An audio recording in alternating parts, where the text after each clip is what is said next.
Tnediet konsultazzjoni pubblika biex kull min hu involut fis-settur tal-agrikoltura isemma leħnu dwar il-nefqa ta' fondi Ewropej marbutin mal-istess settur. Dan il-fond huwa ta' 167 miljun euro u se jkun allokata snin 2023 sal-2027.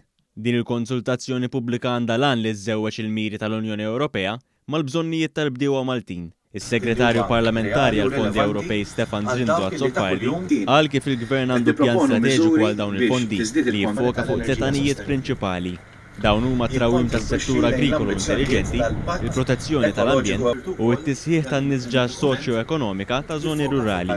Huwa qal kif dawn il-fondi se jgħinu biex jiġu indirizzati l-isfidi li jaffaċċja s-settur. Waħda mill-isfidi li hemm fil-qasam tal-bidja huwa proprju illi qatt hemm użu ta' sistemi tradizzjonali u allura dawn irridu nkomplu nġedduhom.